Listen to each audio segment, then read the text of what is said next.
What happens when your worst fear becomes your reality? Hi, I'm Brent Cassidy. Welcome to the Nightmare Success In and Out podcast, where we explore how to overcome your fears and nightmares and set yourself free. We're going to be exploring this topic with guys I was in Leavenworth with and others who survived their own nightmare. These stories can be inspiring, sometimes sad. There's some humor, but hopefully you can come away with a nugget of something that'll help you knock down some of the prisons you built up in your own mind.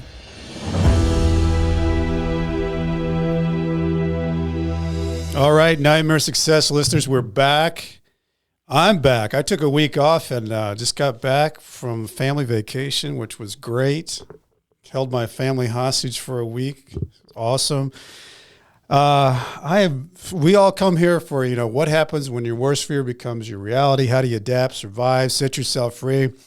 Well, I have a great guest, and Branden Coluccio, who I've been doing a little bit of research. It was funny how we all got connected because Justin Pafferney, who is somebody that I follow, and he does white collar advice, helps people through the process of getting out of their nightmare and smoothing the ride. Anyway, I emailed him, told him he'd make a great guest, and so he put us Branden and Justin and me in a group email, and said Branden would be a great guest also.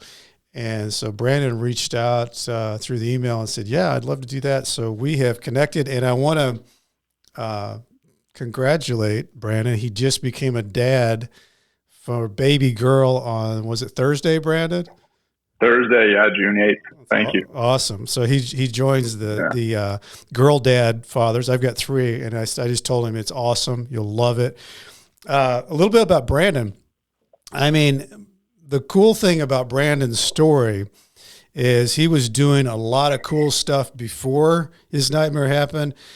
How he handled his crisis, I think everybody who's listening can take away tips and nuggets of information of how to get through a crisis and how to handle it. Branden he had early success. He had a healthcare company that he sold for multi-millions before the age of 30. He's 29 years old. That ended up getting a twisted nightmare that came back on him. And he's written a book. It's called Looking Forward. And he did that while he was going through the process when even he was getting ready for his pre-sentencing report. But his attitude is what really, I thought, captured me. I just thought it was just a great way that he handles himself now, how he handled himself through the crisis and what he was doing before. So Branden, I need to welcome our sponsor in too. So before we get into all that with Branden, Auto Plaza Direct, our sponsor, who likes spending a couple weekends walking lots, looking for a car? Then you spend 4 to 5 hours in the dealership to buy a car. It's kind of like going to a trip with a dentist. Well, there's a better way. Take away all the pain and hassle getting your car. It's called Auto Plaza Direct. They are your personal car concierge. Just tell them the car you want, what you can pay, and they'll find that car for you. They'll negotiate your best price. They'll deliver that car to you in any state. They also offer you warranties and financing. It's all full service. Go to autoplazadirect.com to get started with your personal car concierge. The new hassle-free way, the car buying experience you deserve. Auto Plaza Direct. Tell them that Brent from Nightmare Success sent you. Now we start with Branden. Branden, how you doing, man? I'm awesome, Brent. Thank you so much for having me, man. I appreciate it, and thank you for the nice, kind words and the warm intro.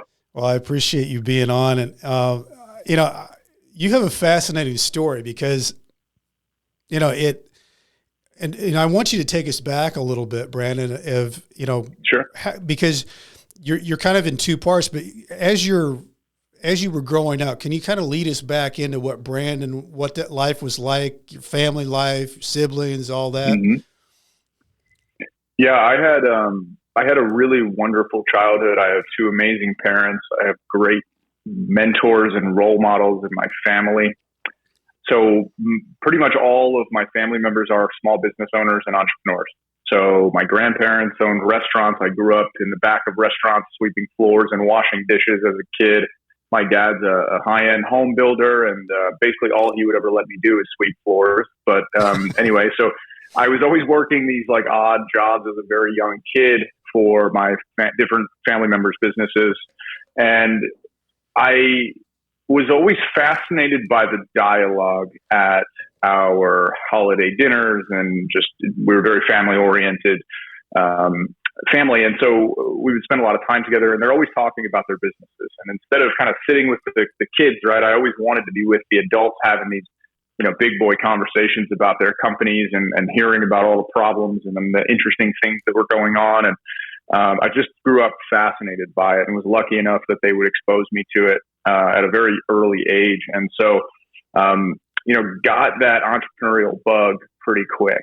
I think it's interesting too, Branden, how when kids grow up with entrepreneurial parents or in that family, it's funny how that borns out entrepreneurial kids because they see it, they understand the risk part of it, they understand the rewards of it. It's you see it over and over again.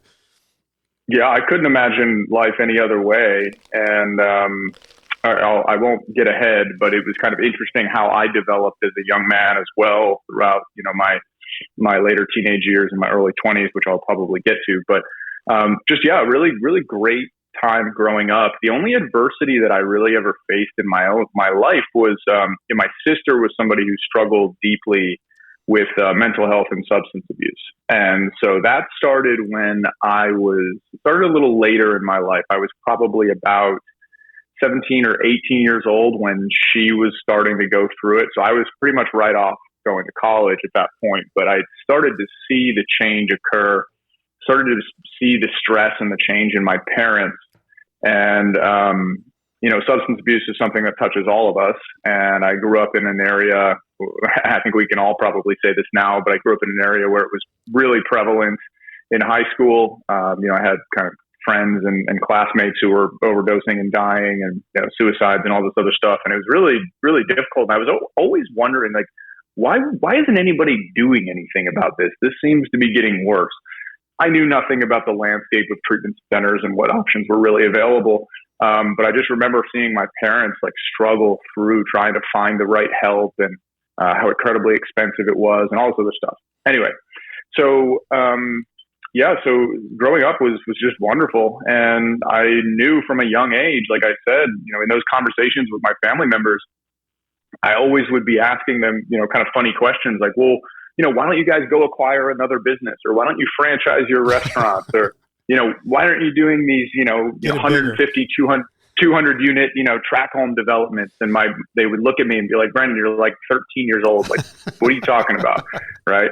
You don't know what you're talking about. And so I would read, I was a big reader. I still am. And I just would read about what all these other, entrepreneurs and developers and folks were doing. And so I would go back to them and ask them those questions. And so, I decided that them shutting me down, I was like, well, fine, I'm going to go build big businesses then. That's what I want to do.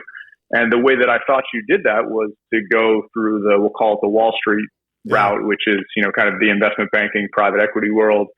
I think there's some truth to that. Yeah. But anyway, for me, I think, I'm kind of a cross between, at this point in my life, I'm a cross between a corporate finance, like private equity trained type, as well as an entrepreneur. And so I think there's an advantage to that combined skill set that I developed over the years. And so, once I went off to school, that was the route that I wanted to go. And I eventually battled my way into, I'll call it management consulting, M&A advisory work for a small boutique group outside of Philadelphia, focusing on biotech and pharmaceuticals. And then I eventually battled my way into private equity. So I didn't go to Harvard. I didn't graduate with a 4.0, right? It was very difficult for me to break into this world of private equity. So I ended up working for they're a very well-established firm, but they're not well known. They do a lot of real estate, tons of it. And then the other side of the business, they do private business acquisitions. And so I worked on that side of the company, straight underneath the managing director. And so as a 24-year-old kid, you're getting exposure to, companies that are, making $25 million of EBITDA, and you're behind the scenes, going to board meetings and, talking to CEOs, and I'm cold calling CEOs to try to buy their companies. I mean, it's a really wild experience as a young man to be in those conversations when you have no business even being in the room, right? Like I'm a knucklehead. Like why did you let me in here? And, but anyway, there's no better place in my opinion for like a young person to develop their skill set, both the ability to, articulate, difficult concepts in a high pressure situation. Yeah. I've been kicked out of board meetings before. That's maybe another story. And then also the ability to, really have to build this certain level of like mental agility, because in private equity, you're like, okay, we've got a portfolio with like 8 businesses in it.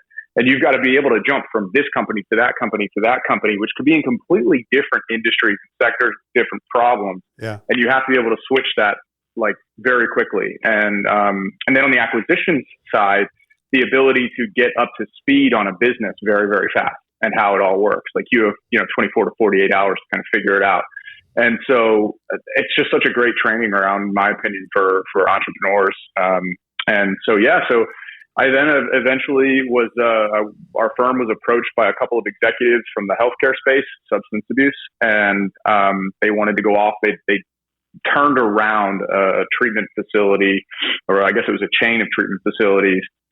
It was struggling, and they kind of revamped it, revived it, brought in new staffing, improved patient acquisition and all this other stuff. And they went to the owners of that group and said, "Hey, we've like fixed your business here. Can we have some equity, please?" And they said no. So these gentlemen were off raising capital, trying to do their own thing. And that's how we got put together. And the deal didn't work out with the firm, but they called me and said, "Hey, Branden, you're a young, sharp guy. Would you potentially have interest in helping us raise the rest of this capital?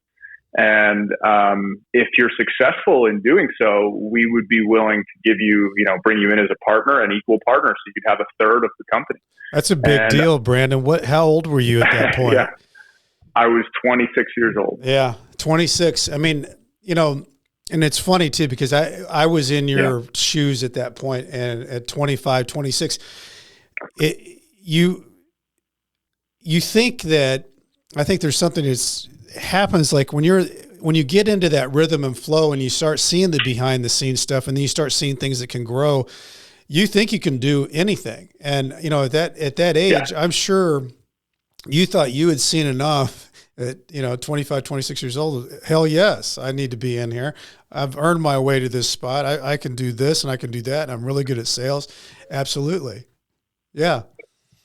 That's a fact. There's actually something interesting. I remember saying to my wife, when I got into private equity, I was like, I thought that I would be more impressed. Like I thought it was going to be, it's definitely high level. Sure. I'm not saying it's not, but I was ready for, conversations. I couldn't understand anything people were talking about, and I was keeping up pretty well. And after a few years, I was like, man, I could do what these guys do. Yeah. I could totally do this. And so, when that opportunity presented itself to me, I was like, wow, this is my moment to sort of, kind of quench that thirst for entrepreneurship, and then also apply my, I'll call it my corporate development skills, on the private equity and fundraising side. And so, this is like my moment. I felt like it was a moment for me, and it was a moment to do some good, right? I've explained, kind of the challenges that I've faced, both with substance abuse and mental health and my family, and a lot of people that I know. So I was like, wow, this is going to be an opportunity to do some good out there, and to, kind of step into this entrepreneurial, version of myself. And so we were quite successful. We went out and we raised all the money we needed, and we were off and running, and they had a whole team ready to go. And we basically just poached all the A players, and, we were off to the races. And so, built a business up over a period of about, I'll call it like 18 months. That's fast. And at the end of 18 months, we had an offer from a private equity firm for $45 million. In a very short period of time. And it was like, wow, this thing's we didn't even think about selling this thing. Right. But we hit it just at the point where private equity became very acquisitive. And that industry is now a darling of private equity, but this was a little earlier on in that cycle. Mm-hmm. And so, there were a lot of guys out there just, snapping up firms, and we were so young that I didn't think anybody would find it attractive. But they did. We had a few offers and ended up taking another one, not that one. It was an offer for about just under $67 million. And so that deal closed in December of 2017, December 11th. Yeah, I was 29. 29 years old. So what's going through your mind now, Branden? You've conquered something that most people don't conquer when they're 60 years old or ever. Yeah. What are you thinking in your mind at this point? Well, I'm thinking, man, now I can finally get started. I'm serious. I remember calling my dad. Now I got some walking around money to really build something. That's exactly right. I was like, wait till you see what I build. And I remember calling my dad, and he's like, look, just go slow, like slow and steady. Like you don't have to prove anything to anyone, right? Like we all know you're capable. And so I go off and co-founded a real estate development company called Captiva Capital Partners. We were doing, Class A self-storage projects in Philadelphia and Florida. We did really well. We developed probably if you add them all up, probably about $40 million in projects. In our first year, we did Philadelphia's largest Class A self-storage facility that was sold to CubeSmart. Did a couple deals down in Florida. Those were sold off as well. I also was I bought another business. And then I was in the process of buying another company, a labeling company. They label like food packaged products and things like that in pharmaceuticals.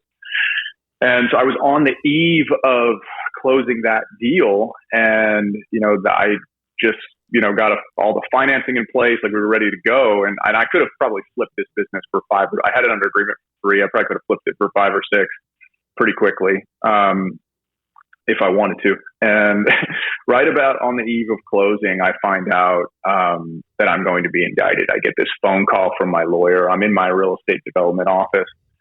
And I get a call, and he says, Branden, I have some terrible, horrible news. The government has decided, that they're going to take a firm position here. They want to make an example out of your case and pretty much everybody involved. And, you were the CFO. You also are a, educated, articulate, intelligent individual, and they know that, and you're quite the trophy. And so that was it. How long, in a phone call. How long did you have, Branden, in that process of knowing that they started to look? Because as we all know, when it starts out, it doesn't seem like much to it. And then, and then sometimes I've talked to so many guys where they say, well, it almost seems like they forgot about it. And then they get the phone call. Yeah. What was your process like? I've heard like horror stories, like it takes like 5 years for them to do anything. Ours moved relatively quickly. So we'd heard some rumblings of, we'll call it like an investigation prior to even the transaction, and the buyers were aware of this. Okay. So nothing was ever hidden from the buyers. There were no issues with the transaction whatsoever. The issues were, operational in nature. And so we had heard some things about it. We had some lawyers do some digging, and nobody could really find anything out. Like, hey, this is probably nothing. They haven't moved. No subpoenas were issued at that point. So that was pretty much it. We kind of said, okay, well, we've done what we had to do. We disclosed everything to everybody. And as far as we could tell, we had the most expensive healthcare lawyers in Philadelphia you could find. They're like, yeah, I mean, everything's fine. So great. Anyway, so we just move on. And then after the transaction closed, probably 6 months or so, we got our first subpoenas. And what they started to do was they were interviewing employees first, and they went in and subpoenaed probably 20 employees. And nobody really mentioned me. I wasn't brought up until the end when they interviewed she was the director of our billing department, somebody that reported to me. And when they asked her who she reports to, she said my name. And apparently their response was, well, who's that? Yeah. And so that was how my name got thrown into the ring. And, she was under oath. She had to explain who I was and what I did and all that stuff. Sure. And so So that was it. And then I would say this is probably 2018 now. So I would say about a year later is when, and I was also then subpoenaed shortly thereafter, maybe a couple months. And then, within a year, that was when the indictment came down. What was your thought when you got that call from the attorney? My life is over. Everything I built, I had a wonderful reputation. I literally and I'm not saying this to try to relive the past, but it's just true. They would call me Boy Wonder around the office, in private equity. And I would literally have these private equity guys sitting me down, introducing me to people as Branden, hey, you got to know this kid. He's a future billionaire. You just really got to get to know him. That filled you up for sure. That mattered to me. That's what I was getting at. Is that built my ego up into something that was so fragile because I identified myself as all of those things, smart, intelligent, capable, successful, wealthy, all this stuff that I thought was important and is to an extent, but I had overvalued that and I had placed all of my worth in those things. And so when all of that crumbled, you asked me, how did I feel? I felt like I was nothing. I felt like I suddenly and it happened like that. Right. And I don't know how it was for you, but it was just all of a sudden it was gone. And in that moment, I went into my partner's offices and I resigned from I relinquished all my equity. I just said, look, just, write me a check for what I have into it. And you guys keep the upside. We had big institutional capital. I didn't want anything to come back to them.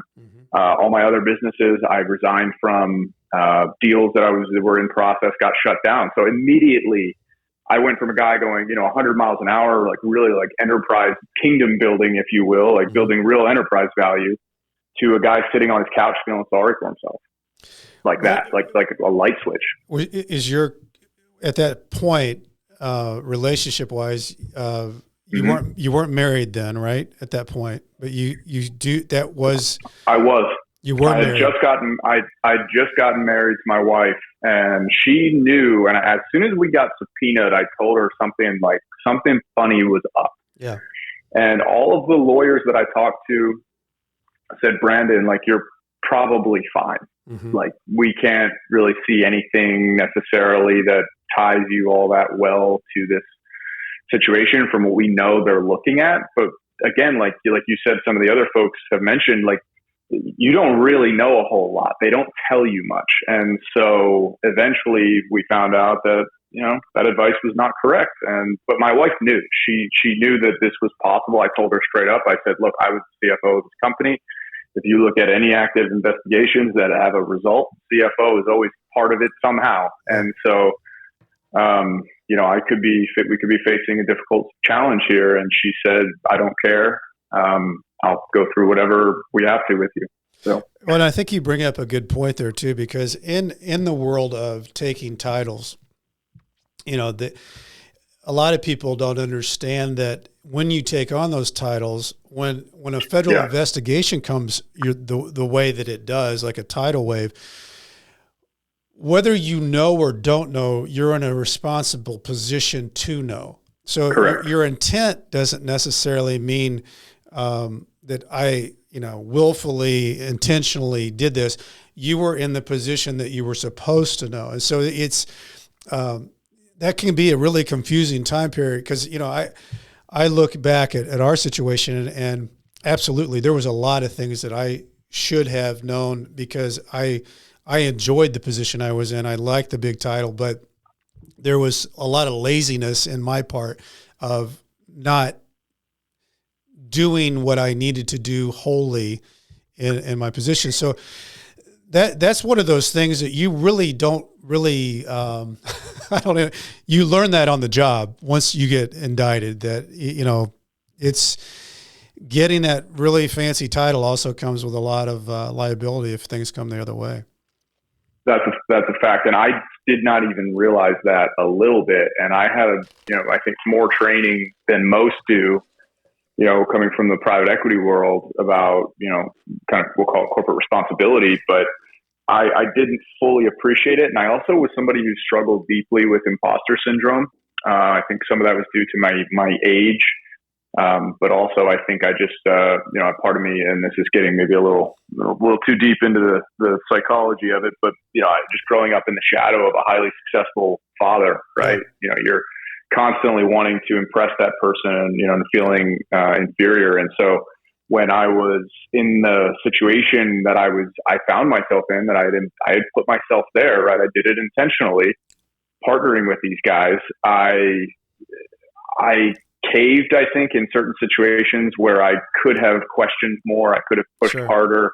I could have held a firmer line. And instead I just said, okay, yeah, I trust you. I believe you. Like, yeah, I got you. I'll back you up on whatever. And like, I did that. I said those things. And so, at the end of the day, I was forced to take accountability for it. And I did, and I do. And I'm much wiser as the result of all of that. But I think here's what I think is really interesting there's a lot of things interesting about your story, Branden, but I thought when you found out and how you found out, a lot of times people go into like a fetal position and it all just kind of swims over the top of them. I thought what you did was interesting from how you handled your crisis, because one of the things with Justin wanting you to be incorporated into our email is that how you handled that was a lot of what he talks about too. But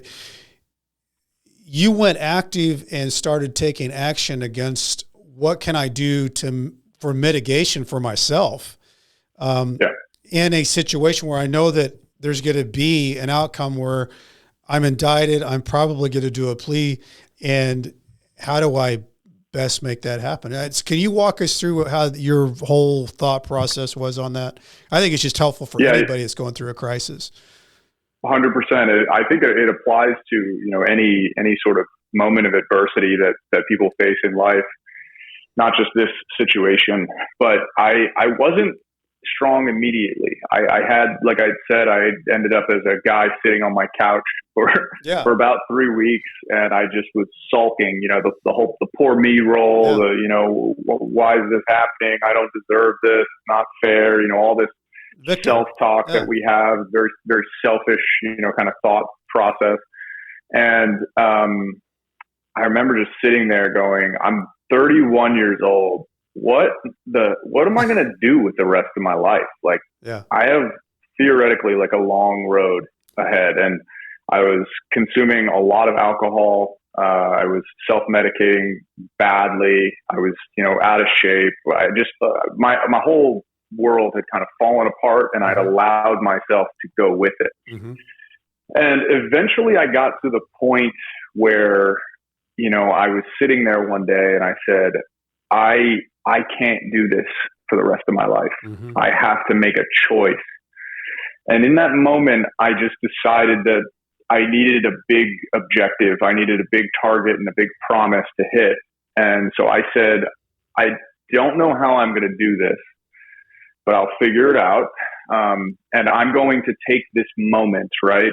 This awful event in my life, and I'm going to find a way to take the energy from this thing and apply that energy towards something good. And I'm going to do it in a way that lifts up the spirits of people that I interact with. I love that. And this was like my big scary why, right? Yeah. And I made that promise. Well, I verbalized it. I said to my wife, like this, I'm doing this for us, for you, and for myself. Mm-hmm. And that if at any point I falter here, I need you to really hold me accountable. And that was it. I'd reached out and I'd gotten support. I found mentorship from individuals who battled through the situation that I was going through. I've always found success in finding people who have done the thing you want to do or something very similar and done it successfully, and go learn as much as you can from them. So I did that. And I started to give back. I did a speaking engagement at a university. I wrote a book. I wrote a little self-directed course along with that book, and then licensed it to a company called Prison Professors. And then they provide educational materials to prisons and jails around the country. And so my material, it was interesting timing, because as you said earlier in the interview, I was still going through the process. Mm-hmm. But so I was still learning how I was dealing with struggle, but all I did was document how I was doing it and my thought process. Mm-hmm.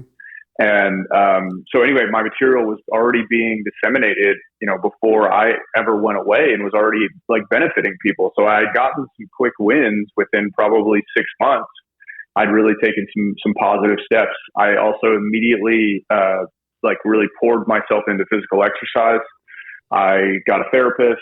I tried to slow my drinking down, which I did semi-successfully. But yeah, it was really like a reinvention of myself, if you look at it. And I think it's, we got two entrepreneurs here talking to each other, so I don't bring it too far into the weeds. But I think one of the things that, I love to hear, and because it always is right. At your lowest point, you chose survivor instead of victim. And at that point, you set a goal. So putting yourself on the map again, that goal gave you a destination, and then you sought out mentors that were people that really give you the answers to the test before the test. And that's something that an entrepreneur learns early on. Who's doing this? Who's getting this? And let me talk to them so that I don't have to reinvent my wheel here. I'm just going to do what they do because that'll give me confidence that it works. So you did those things at your lowest point. And as far as your connection that you made with Justin and then with Mike Santos, was that just searching the internet? Like, were you just checking out what's out there? Yeah. Who could help me? I told my wife, actually, I said, hey, I found this guy on the internet. And he's got a lot of followers, by the way. That's how he's got a ton. He's got hundreds of thousands of followers, I think, on TikTok. Those guys they're the best in the country. I mean, like hands down, no question. They're rock stars, and they're wonderful people to work with. And I told my wife, I said, I found this guy on the internet who I think might be helpful. And she's like, what are you talking about, right? And you don't need that. You're going to be fine. Like we're still sort of telling ourselves some internet guy. Yeah. And so I waited, and my biggest regret to this day was actually like that I waited that long. I wish I had brought him in sooner, because just the support, as I said, and the mentorship, what that does for your personal development and your mental health, to have somebody who is speaking from a position of experience to guide you through. And I talk about this in my own content now and my clients, like the value of mentorship is so important. It's huge. And so for me, I just wish that I brought them in sooner, but I found them on the internet, and they're wonderful, and they're both good friends to this day. So Branden, you're going through this process. Your wife is going through this with you, which I also think is a huge deal because it gives you somebody to bounce things as you're going through and an ear. When did you start hearing from your attorney what they were going to do and prison time and all that? As you did it just continue to work its way? Because I think I remember you saying they were talking about a lot of time to begin with. And it started working itself down. I don't know if that was before your PSR, after, but you continued to get yourself into a better position. It was a weird situation because it started out as a state case, and then the federal government had originally passed on it, and then they decided, if you're going to pursue it, we don't want to, get outshined here. So that's pretty much what happened. And so I was charged at the state level initially when I got that phone call. I was charged at the state level. And so we were like, we got a good judge, and we were like, you know what, like we might want to take a shot here at the state level. And then basically what happened was the federal government said, I hadn't been charged at the federal level. The state charges were, the list was quite long, but anyway, it always starts out that way. Mm-hmm. And so we were on the eve of trial, like ready to go. And my lawyer's like, Branden, you might want to consider a plea deal, $500,000 in legal fees later. I wish you had told me that earlier, but anyway, the whole time, this is what they do. He's telling you, we got a great chance, good case, wonderful character, great background. It's going to be a good story to tell. And I'm like, okay, I trust you. And then on the eve of trial, he says, you might want to consider a plea deal. You're a young guy. And oh, by the way, we don't know what the federal government is going to charge you with, but if they match the state charges, they're going to add up real quick. You could end up, in the 10 to 15 year range. And like, wait, what did you just say? Yeah, it's a decade. Right? Yeah. Yeah. And he's like, I don't want to see you do that. And I was like, no, thank you. Of course not. Right. Like, and so I had to have that conversation with my wife and say, look, like this is where this could go if they decide to penalize us. And basically the position the federal government had taken when we told them we were willing to actually go to trial, they said, that's great. Like, go ahead. We're going to be in the audience watching your state case. And regardless of if you win or lose, we're going to be standing outside the courtroom ready to charge you when you're done. And I was like, oh boy. Right. So we could end up fighting the same case twice and they have all your ammunition. Right. So we were checkmated at that point. And so we went to them and said, fine, we'll consider a deal. And, that was when they came back. Wasn't much of a negotiation. They said 37 months, $3.1 million fine. We went back and said, look, I'll take a misdemeanor and I'll be willing to do jail time in exchange for a misdemeanor. They said, absolutely not. We tried everything and they just stood there. They dug their heels in and that was it. And I sat down with my wife. What was the charge they came against you with, Branden? One count of conspiracy to commit healthcare fraud. Yeah. And it was like, can't remember what section it is anymore, but it's like the lowest one. It carries a 5-year cap. Yeah. But anyway, it's still felony. It's still got teeth. Yeah. Yeah.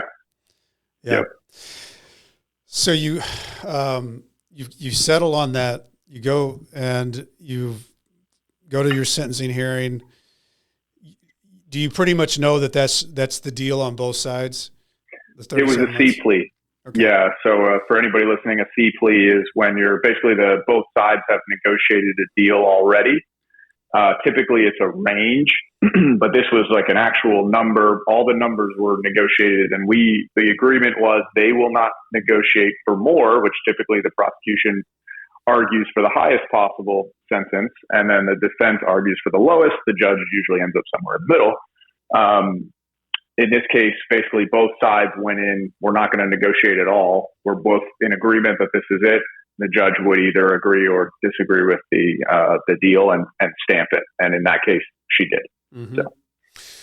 And at this time, I can't remember, I think we talked about this before you got on, but your pre-sentencing report was a big, I think, key in your the process, because I think the way that you went about that and the connection that you made with your pre-sentencing report officer probably, because that's something, I don't know if the judges read the letters. I hope they do, but I know that they probably take a look at that pre-sentencing report. And a lot of, you and I were talking about this, Branden, is a lot of attorneys, even if they're really, really good attorneys, some of the best defense attorneys, they don't know anything about what happens with this pre-sentencing report and how that becomes your Bible, and then what happens after that, and then how that affects your case manager, how you get jobs in prison, how do you get out earlier, all those things really stem from that pre-sentencing report. So what you were talking about earlier, and I can't remember if we were talking before this or we were talking in the interview, but getting your narrative in there about who you are, and you're not this one thing, you are so many things leading up to this, is so key to letting you be a human being and not what just the the federal government's trying to sting you with. It was huge.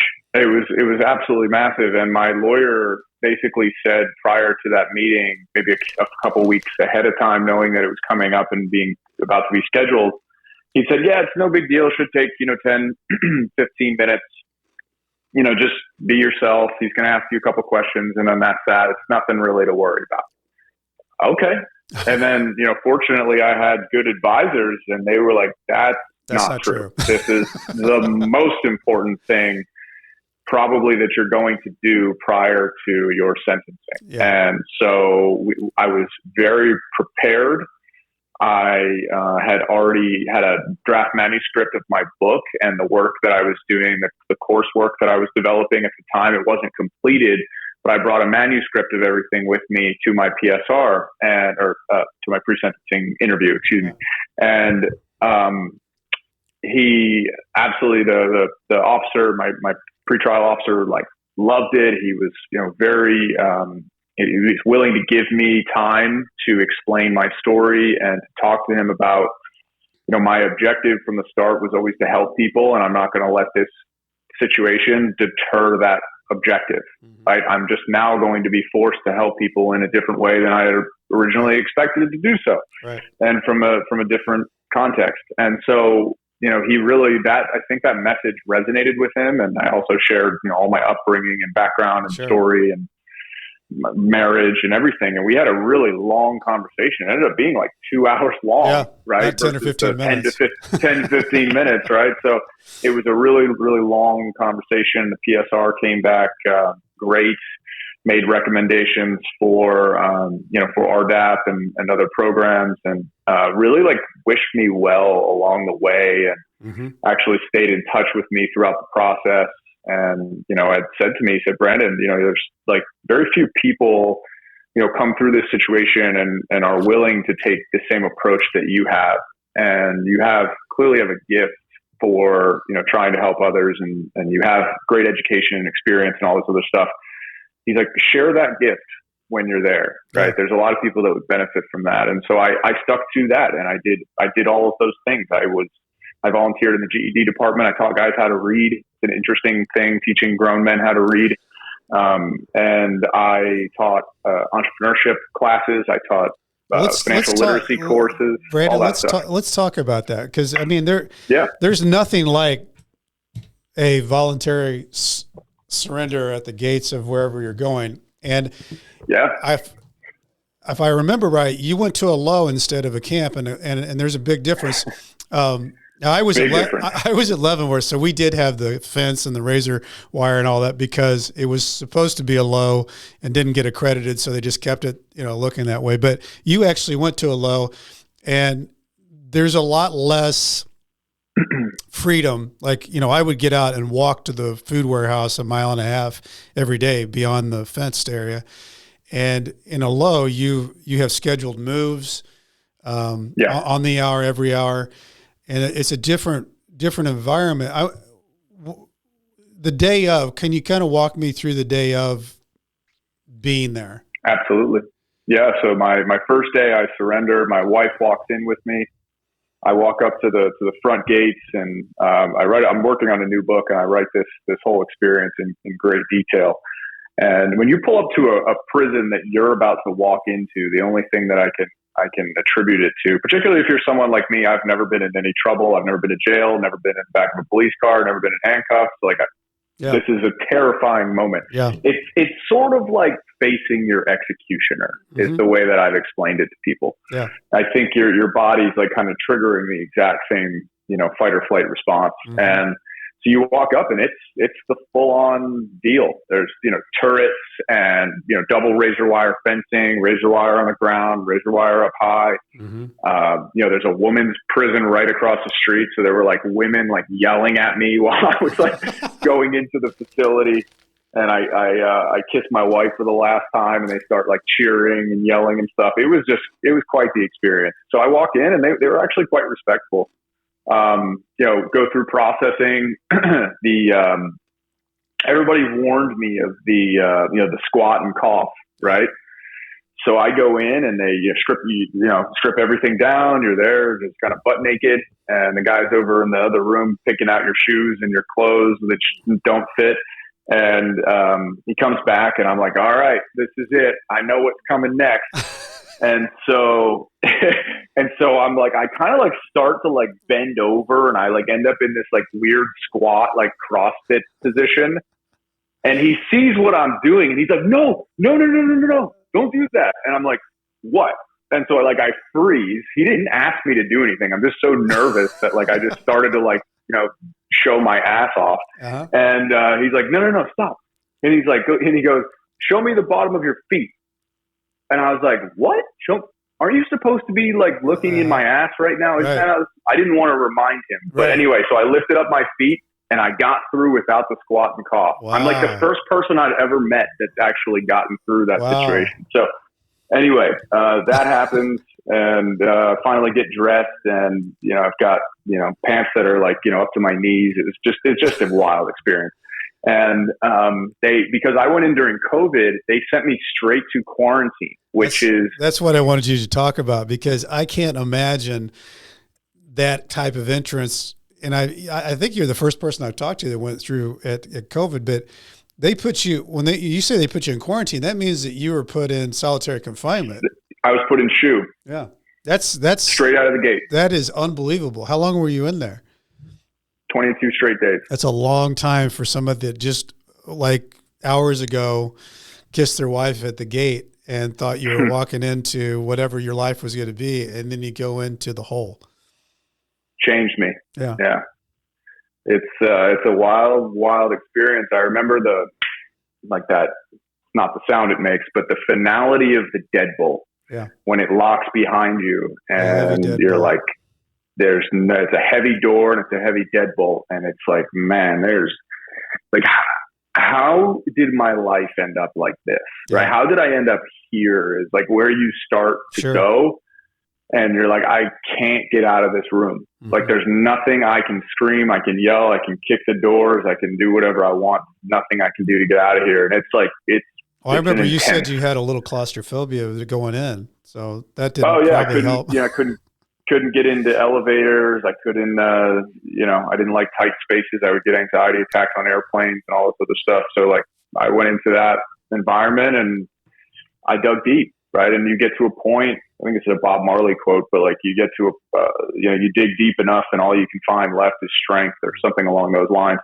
And I had to find it. I had to just find that strength. And what I did was I would think of guys like Michael and, some of the other folks that I knew that had gone through solitary, like extended periods of solitary. And I just kept telling myself, look, if they can get through it and they're alive and they're doing well today, I will get through this. Mm-hmm. And I would just repeat that over and over and over again in my head until I believed it.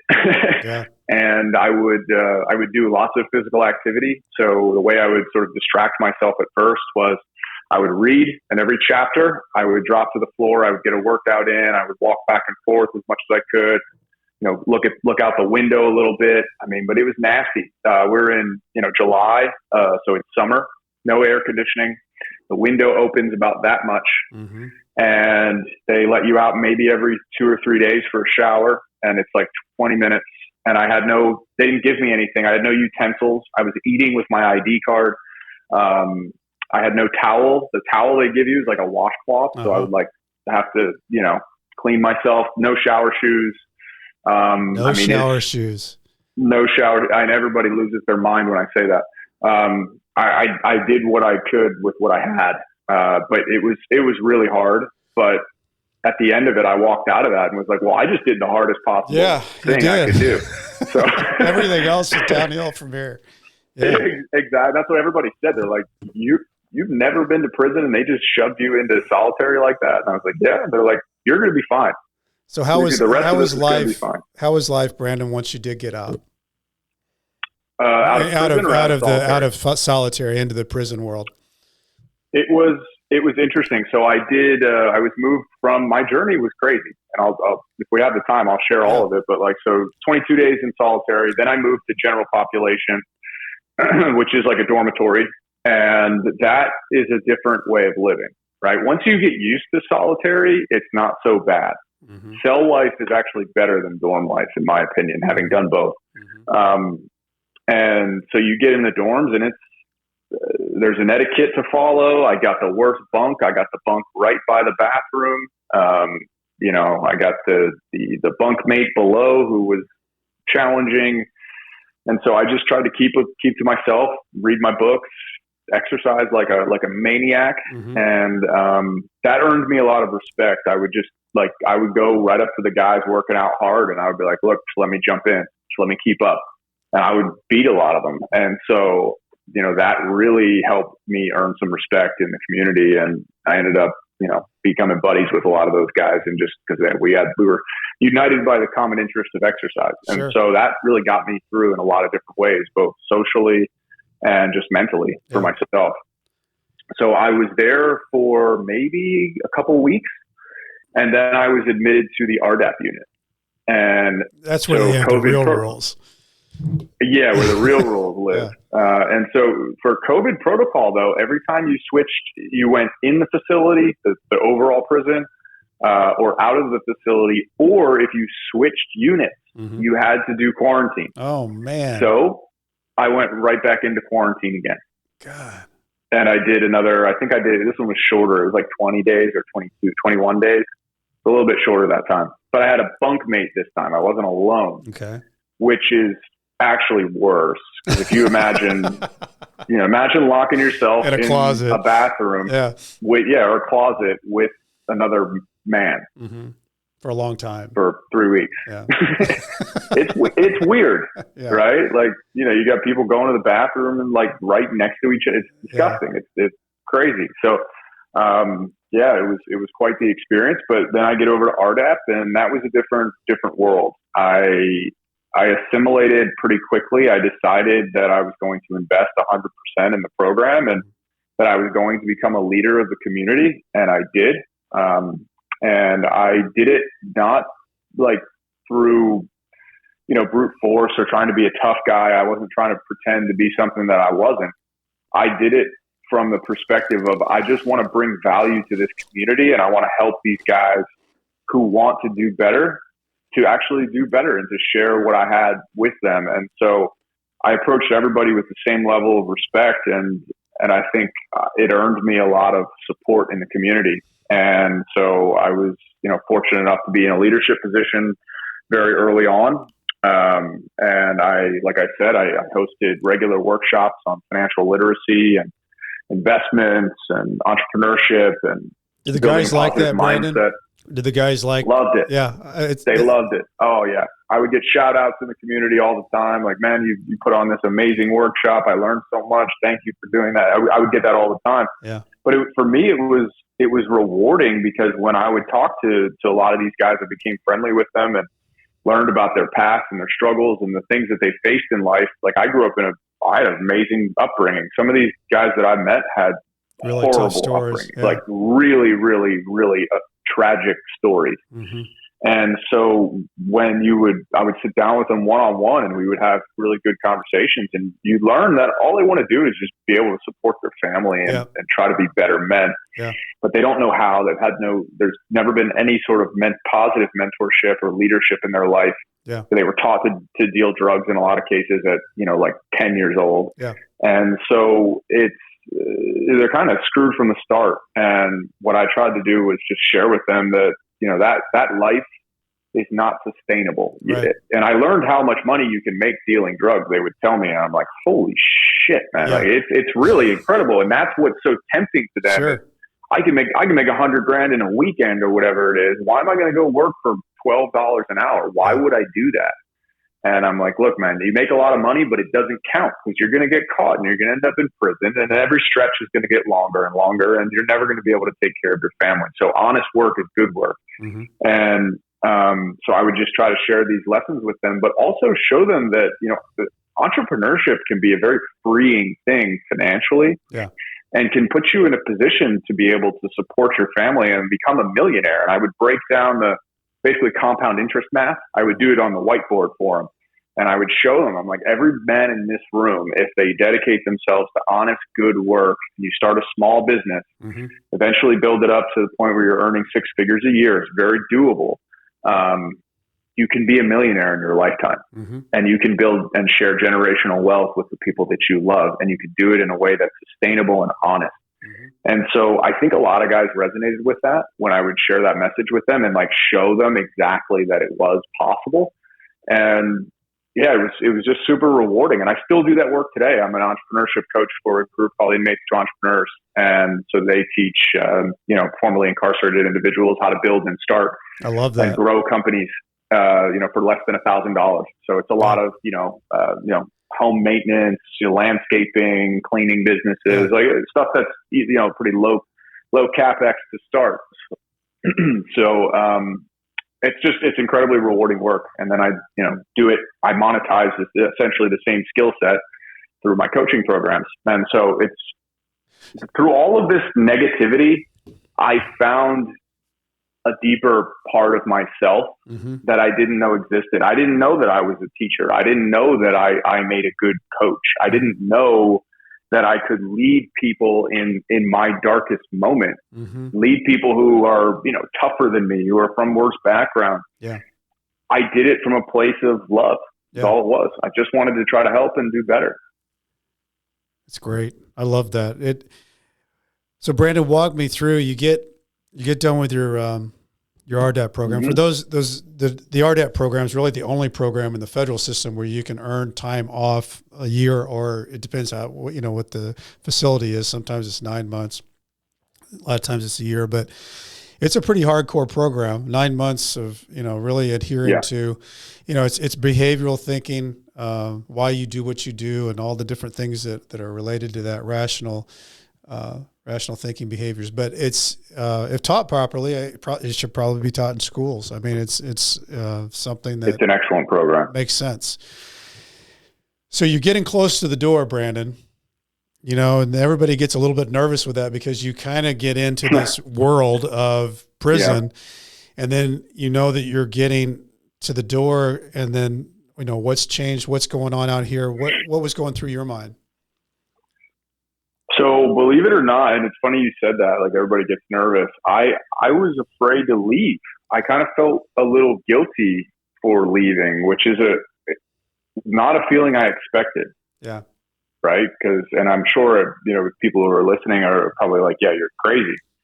It's a weird thing that happens. You adjust, you get used to it, you build relationships, you build a routine, and you get comfortable again, right? And the mind is an amazing ability to adapt, and so you adapt to your surroundings, and then you're going to have to re-enter the world, and that thought can get a little crazy because it's like, okay, well, in prison it's easy. I don't have to think about what I'm going to do next. I'm told when I'm going to move. I'm told what to wear. I'm told when I'm going to eat. Told what I'm going to eat. Right? I don't think about anything except really myself. Yeah. And, what book am I going to read, and when am I going to work out, and, what am I going to write about today? Right. Yeah. Like these are all positive things, but all of a sudden you're going to have to go back to being an accountable human. And that shift in your mindset is tricky. So I did actually get a little bit nervous, but I had a release plan already built. I had, kind of my next few years of my life already laid out and what I wanted to accomplish. So I just went back to my plan and really was ready to get focused. But it was definitely a weird feeling. It was a really weird feeling, but also I felt grateful, and I didn't want to complain because, I did 10 and a half, 11 months on 37-month sentence. So I was the beneficiary of a lot of good luck along the way. And a lot of people would have killed to be in my place. Right. So I don't want to sound ungrateful, but it's just a weird emotion that happens when you're at the end of your sentence. It is. There's a line in Shawshank Redemption where Red's telling Andy, he said, you look at these walls, and when you first get here, you see that they're to keep you in. And he said, after you look at them for a while and you've been here longer, he said, they're like the arms that hug you for comfort. And it's a weird phenomenon, but I think it's because you get into these crazy routines. And the reason I think you get in routines is you want to be in control of something when you really don't have control of anything. But there are hardcore, set routines. They're going to turn the lights off at 10 o'clock, and that's all there is. But when you got out, walk me through your life now and what because you haven't been out that long, Branden. You've accomplished a lot. Yeah. How did you re-enter the world, and what was life like, and friends and family and all that? I mean, my life today is amazing. I'm just like blown away. I'm grateful and blessed, and it's just the fact that I am where I am right now, having this conversation with you. When I was, just a few years ago, a couple of years ago, I was behind, double razor wire fence, it just blows my mind. But the initial transition was tough. The halfway house is not a fun place. I told my wife, like that after the first night, she came to drop a couple things off for me, and I was broken down. I didn't sleep, and I had a moment of weakness, and I was like, I just want to go back. I just want to go back to prison, because prison is 1,000 times better than the halfway house. And yeah, the halfway house was terrible, and it made her cry, and I felt awful, right? Because I had that moment of weakness where it was just pure, I was just selfish, right? I didn't think that she was now seeing me for the first time in 11 months. I hadn't seen her. There's no visitation. And she's like, wow, you like want to go back to that? And I can't see you, right? So I didn't think how that would make her feel.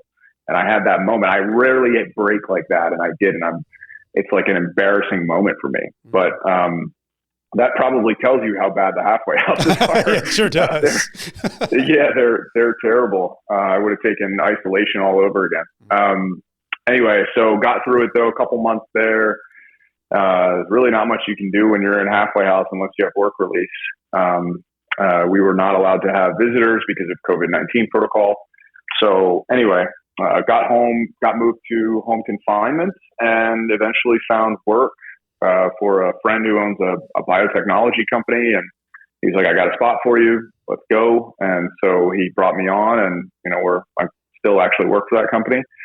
And I also I started really leaning into coaching and business mentorship, as well as personal development mentorship. So I have a coaching brand on Instagram. My brand is White Collar Savage. And I share a lot of content around all kinds of stuff, business development, personal development. That's really good. Everybody should check that out. It's White Collar Savage. I did a deep dive stalking on Branden. It's good stuff that you got on there. Yeah, I try to make it somewhat entertaining and interesting, and it's really like fitness, mindset, business, themed, if you will. And it's really just me trying to build a brand around, who I am and the person that I've become. I've become that, kind of white collar savage, that strong, individual that I don't think I ever was. Mm-hmm. And the contrast between the person I am today and the person I was, even though I was wealthier and, the world would perceive me as more successful, then I was, like I said, I was out of shape. I was, really like I was an alcoholic. I was, not disciplined. I would wake up late. Today I'm sober. I'm in the best shape of my life. I am deeply invested in, serving others instead of just serving myself. I have a beautiful marriage. I just had a beautiful baby. Like we just moved to this gorgeous home. Like, I'm just like, how is this my life? I'm just so grateful, man. Like you got the good stuff going, Branden. That's for sure. I'm on, right. We have these seasons of winning and losing in life, right? And I'm entering a winning season, and I'm grateful for it, and I'm enjoying it. So it's just been wonderful. Let me ask you this: if you have to look back and through everything that you've gone through, what do you think is your greatest takeaway out there to the listeners? So you have so much strength in you that you will surprise yourself. Mm-hmm. But those dark moments are not always instructive. You could cave. People do cave to these things. I will share another example on my way out. I was quarantined for the third time, and the guy in the cell next to me slit his wrist. Mm. He broke. Yeah. Now, what's the difference between that guy and me? Choice. Yeah. Right? Choice. I chose to drop to the floor and do burpees and to, really focus on thinking the right thoughts.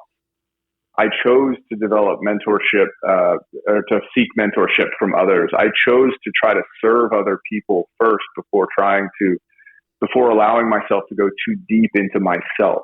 Yeah. Right? That's a very selfish action. And so there are small things that you can do that are not, they're small but significant. Mm-hmm. And, those are really the big takeaways for me was, I had to make the choice to choose strength over weakness. It is absolutely a choice. And that choice lies right in here. In your mind. Absolutely. In your mind. Yeah. Man, that's good advice, Branden, and you live it. And if you follow Branden on his Instagram, you'll see it. But and there's a couple of books we need to promote here. There's Looking Forward, which obviously this is what Branden done. You can get that on Amazon. Yep. You can get Nightmare Success, my book, on Amazon and Barnes and Noble. If you guys like the show, man, share it. If you get anything out of it, the whole thing about this show is for people to get just nuggets of wisdom. And this particular episode's got so many nuggets of wisdom in it from Branden.